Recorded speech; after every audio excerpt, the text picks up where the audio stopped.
Hello everyone, welcome to our session on Big O. So today we will learn about the concept of Big O, and it is kind of basic as we begin into our coding. If you already know this, you can absolutely skip this lecture and move on to the coding problems and where we talk about different kind of data structures. And if you do not know about this, then please stick to this because this is one of the most asked question in all of the interviews. And your interviewer will ask you to code something and then definitely ask you about Big O. So let's begin. Basically, Big O is the most common measure of an algorithm, and it helps us calculate the performance of the code that we've written. So every interviewer wants you to write the most efficient code there can be, and he wants to check its performance using this Big O algorithm.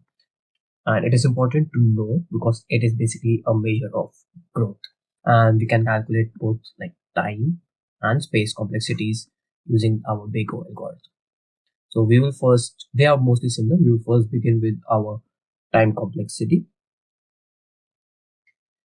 And for this, let me show you an example. So we have a function here which basically prints all the numbers from an array, and we have a for loop in here. So suppose we get an array which may have a length of suppose n, and then we print one function. So this is just a single line print. This will be O of 1 because it doesn't take any kind of time in doing this. The most important thing are the for loops while calculating the performance of your algorithm.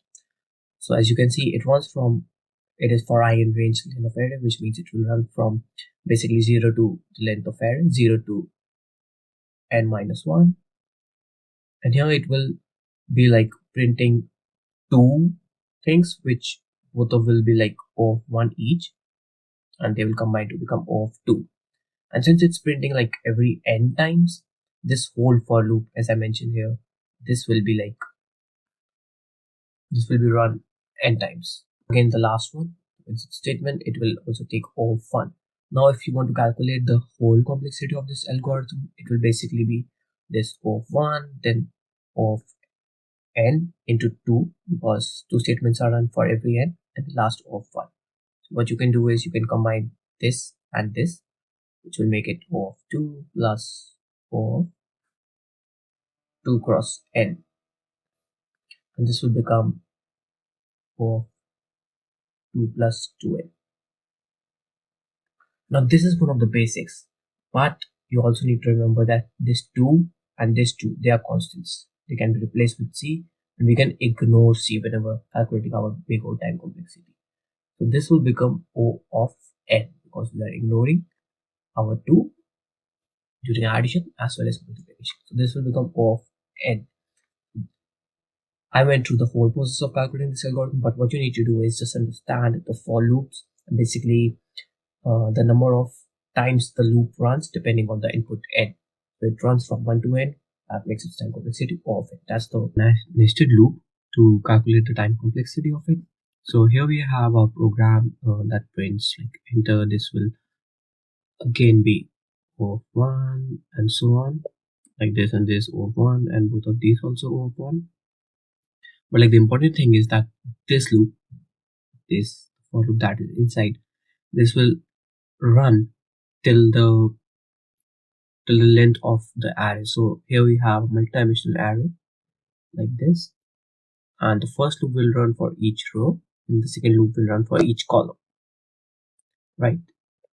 So here for the second loop, the loop that is inside, this will run based on the number of columns. So suppose we have n columns, this inside loop will run for O of n, and the outer loop, this one, this is for the number of rows. This will run, suppose we have n rows, this will run for O of n, and therefore each time, like each of this inside for loop will run n times multiplied by n times for each row. So thus the complexity will be n cross n, and this is one of the most important and basic complexity that is used, like O of n square.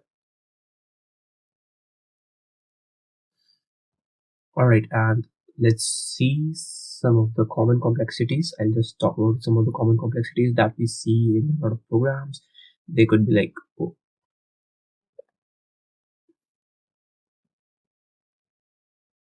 they could be O of 1, O of n, as we talked about, O of n square, O of log n. Basically, log n is when you divide by, like, reduce or increase the number by 2. That's like the most common, but there are other variants as well.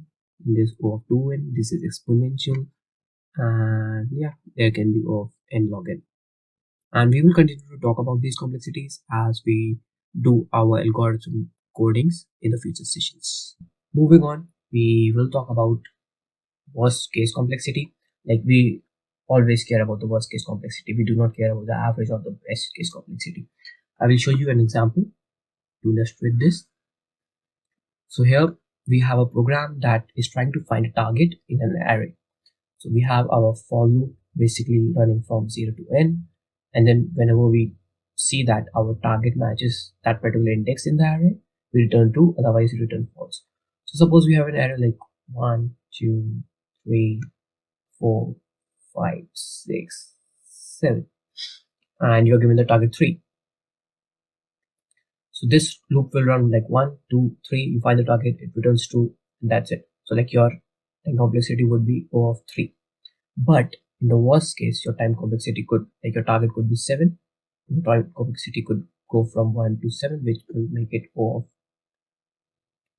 n. Or in any case, you might not find your target, you have to return false. In that case also, your time complexity will be O of n. We always care about the worst case because we do not know what our target could be.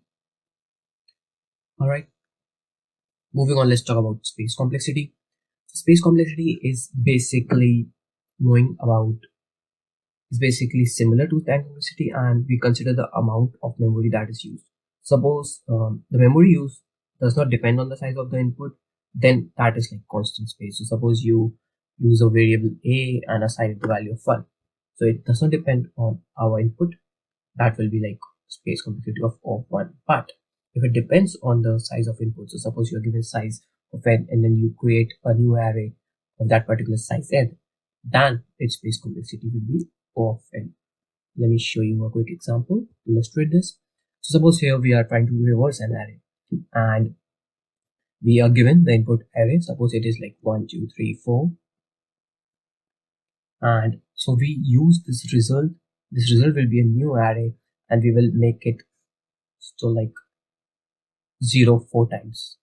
So we have already allocated the space equal to our input. This will make it a space complexity of O of n. And then we use the for I loop, which will basically put all of the values of array I starting from this will be returned. So our space complexity here will be O of n. As you can see, it depended on the input. And if we had a variable, then it would be simply O of 1. So that's it for now. We will continue to discuss big O and the performance of each and every algorithm that we see in our future sessions, so that you get a good idea of how to explain it to your interviewer.